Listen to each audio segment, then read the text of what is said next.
Earthlings. I'm here today to talk to you about my witnessing a min light in late 2016, just before New Year's, going into 2017. I was up here on this rock, looking up there, just admiring, thinking. I had a friend that was camping, setting up their camp over to the east here. I had a headlamp on, and I don't recall my exact thoughts, but all of a sudden a ball of light dimmed out of the sky, and it was above those tree canopies there. There's a big iron bark that's behind this dead tree here, and I wasn't afraid. I was quite surprised. I'd heard about the min lights from the indigenous storytelling, and I'd been curious about them, and lo and behold, I'd just moved out here. I'd only been living out here mid-October. I started sort of living out here, camping, trying to get my own thing going, and there was this min light. And at the time, I thought to myself, well, let's see if this thing's going to interact with me, because it just dimmed from sky into a white ball of light. And then I had my headlamp on, so I thought to myself, I'll turn it off, turn it back on, turn it off, turn it back on to signal that I'm, can you turn off and on? It dimmed off, it dimmed back on. So it was clearly able to communicate on some level, and it wasn't attacking me or trying to scare me or anything. I guess it was just curious about me too. But the next thing I did when I had my headlamp on was I started going back and forth, letting the light crisscross back and forth past it in the sky. I thought, let's see if it'll move around. And it didn't move back and forth, but it did start to slowly drift east, sort of northeast from where I was looking at it from, going northeast past to where the camp is. And in the meantime, I'm doing my headlamp thing, totally surprised, and I'm yelling to my friend, come out and see this, come out and see this. And they didn't believe me. Fair enough. I don't think they'd even heard about it or whatever, but they were taking their time. So I'm almost finished, setting up my tent, it'll be right, I'll be out in a second.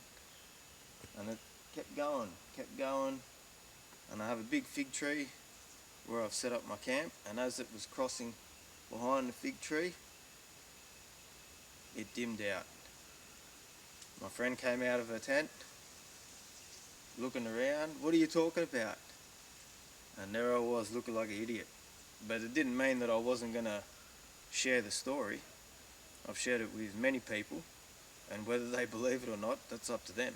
I know what I saw, I know what I witnessed and experienced, and because many people are starting to experience these sort of phenomenons, I'm going to put my story out there too, to let others know that it happens. Maybe you haven't experienced it directly, but is your mind open to the experience in the first place? Because if you're not even open to the idea of it, or if your idea of it is fear-based, why would they come and try and scare you for? I don't think that's their intention, because like I said, my experience, nothing happened but just some very basic communication. And it could be that the ball faded once my friend was coming out of the tent, because maybe they weren't ready to see it. And this is just my processing of the event in my mind. But after it happened, what was it? So that was in late December. and it could have, no, it was late December because for New Year's I went on a road trip, so I wasn't here in 2017 until after, and it happened before 2017. So that was in late December. I moved here roughly mid-October, and by late May, early June, I met the woman who is now my life partner and mother of my child, our child. So when I came out here, I had no real idea of what I was going to create, so to speak. I had ideas in my head as to what I thought might come to fruition by moving out here. And at the time I was escaping the city because I do believe the cities are a trap. But that's just my opinion based on, the information that I listen to, see, hear, experience, etc. But yeah, I thought I'd let others have the opportunity to hear my story. And like I said, I met my partner, and she's of Indigenous heritage, and so she immediately told me about the Min Min lights and referred me to a book, Great Australian Mysteries by John Pinkney. Glowing globes of the outback, the enigma nobody can explain. Min Min lights, the eerie luminous spheres that startle stockmen and cheekily tailgate cars on outback roads, have been intriguing scientists for decades. Experts regularly attempt to explain what Min Mins might be, but so far no one has produced a sustainable theory. Most perplexing of all are the statements by numerous witnesses that these baffling lights have behaved in seemingly intelligent and purposeful way. That's on page 237 of Great Australian Mysteries, John Pinkney. So I noted down that Min Mins follow and toy with cars. I also believe that crop circles are real and they are another form of correspondence. They're trying to communicate.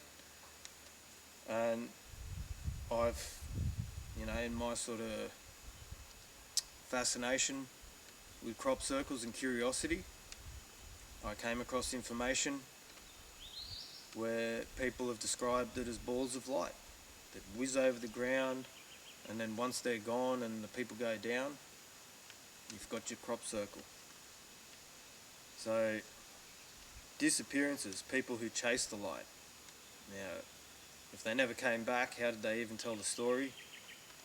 That's pure speculation, fear. But a phenomenon witnessed by Indigenous people for over 1,000 years and remarked upon by early settlers. In Europe, they have what's referred to as a jack-o'-lantern or will-o'-the-wisps. African tribes call them aku. They refer to them as devils. Malaysia, panango. So they've been sighted in Yellowbourne, Queensland, which is northwest from here, Toowoomba, northeast a bit, Warwick again, northeast, and Moree out west. So here we go. Here's a witness account by Henry Lamond from the book. My first thought was that it was a fire, but the light was too constant. As I got closer, the noise got louder. I got level with the rock and poked my head around the corner, and my heavens, did I get a shock. There on the ground was a bright globe of something about the size of a football. So the one that I witnessed, there was no sound, and it was larger than a football. But there was no sense of heat. But when I tried to get closer, and this is going back to Henry Lamont, I could feel my skin tighten, all the hair on my body stand up. It was like I was trying to walk into a very strong wind. Now, my experience, I didn't try and walk up to it or anything like that. There was, at least 30, 40 50 meters, distance between me and the one I witnessed. So we got an essay from Pam Shilton for Journal of Meteorology in the UK in 1983. She writes, around Boulia and Winton, which I think is in Queensland, there appears from time to time an unmistakable light, a luminous fluorescent shape that fades and brightens, recedes and advances across the flat, never-ending plain. It has mystified men for centuries. It fascinates, it begs you to follow, and it can be eerie and frightening on that lonely dark plain at night. So Bruce McDougall, he also spoke about, it was about 1 foot, 30 centimetres in diameter and illuminated all the surrounding trees. So the time that I was witnessing mine was on dusk, so the sun was just about set. There was still a fair bit of residual light. I don't recall the moon. You'd have to have a look at the week leading up to New Year's of 2017 to see whether the moon was in the sky. But out here, because there's no lights other than what you bring out here, fire or headlamps or whatever, when nighttime hits, or the moon and stars, I just have my headlamp on in preparation, and so that's why I had it on at the time coming into, because it was coming on dark.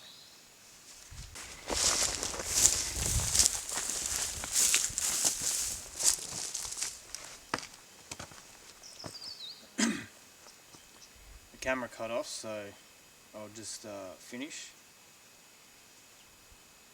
I witnessed it. Whether you want to believe it or not is up to you. But I know what I saw, so I'm sharing it. I know others out there have seen it. There's books, people have written about it. I'm sure there are many people sharing their experience. I've shared it with many people, and some of them choose to believe it, others don't. It all depends on your thoughts. But anyway, all the best to you out there. If you've had an experience, some kind of phenomenal experience, where the comment section is, feel free to leave a comment. If you don't believe, feel free to say so, whatever. You're entitled to your opinion. But all the best to you out there if you're watching. All the best to those that aren't watching too. We're all in this together out here on this one planet. So have a think about that,